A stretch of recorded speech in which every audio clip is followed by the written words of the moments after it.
আপনার স্ত্রীকে জোরে পাত মারেন আস্তে পাত মারে? আচ্ছা, আপনি স্ত্রী যে পাত মারা পরে যে গন্ধ আপনার রাগ ওঠে না? আমরা একটা জিনিস জানার চেষ্টা করি, সেটা হচ্ছে কাকা আপনি কি প্রতিদিন গ্যাস মানে যে বায়ু যে পাত বলে পাত, হ্যাঁ। এই পাত কি প্রতিদিন কন্টিনিউ দেন?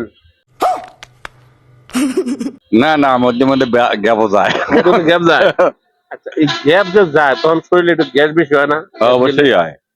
আর প্রতিদিন যদি দিতেন তাহলে একটু ভালো হতো না? হ্যাঁ, প্রত্যেকদিন দিলে তো ভালো হইতো, ক্লিয়ার হইতো। প্রতিদিন দেন না কে? হয় না তো। হয় না? ও আচ্ছা, যে গ্যাস যে মারেন হাবি জবি খাইলে আবার এগুলো হয় বেশি। আপনি যে খেলে বেশি হয় না? হুম। আচ্ছা, আপনি যখন এই যে বায়ু বের হয় হুম। তখন আপনি এই যে বায়ুটা বের হওয়ার সময় মানে আপনার কাছে কেমন লাগে? আরে খুব ভালোই লাগে। তো এই যে বায়ুটা যখন বের হইতেছে ওই সময় কি শব্দ জোরে হয় না আস্তে হয়? আস্তেও হয় আবার জোরেও হয়।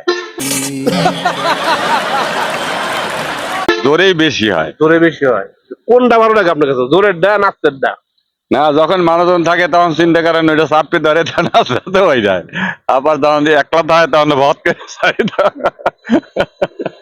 ও, লোকজন থাকলে আপনি চেষ্টা করেন আস্তে আস্তে দেওয়া, যেন আওয়াজ না হয়। আওয়াজ না হয়, মানে ব্রেক করেন। হ্যাঁ।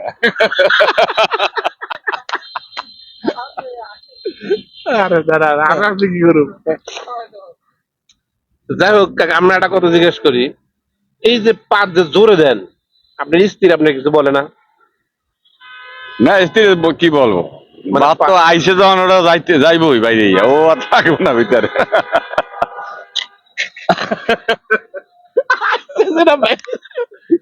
ভালো লাগতো আমার।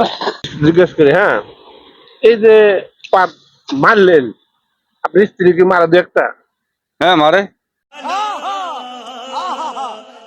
তখন আপনার খারাপ লাগে না? খারাপ লাগে, অবশ্যই খারাপ লাগে। এই মানে অবক্তি এসে যায় না। অবস্থা এসে যায়। আপনার স্ত্রীকে জোরে পাত মারেন আস্তে পাত মারে? এ আসতে বেবাকি চেষ্টা করে, আসতে মানুষজন থাকলে বেবাকি চেষ্টা করে যেন আওয়াজ না হয়। তারপরে আপনি কি আপনি স্ত্রীর পাত শুনছেন কখনো? না। কানে শোনেন নাই? মানে ও আস্তে করে মারে। বুঝেন কেমনি যে পাত মারছে? ওই দিন একটা দুর্ঘটনায় দুর্ঘটনা?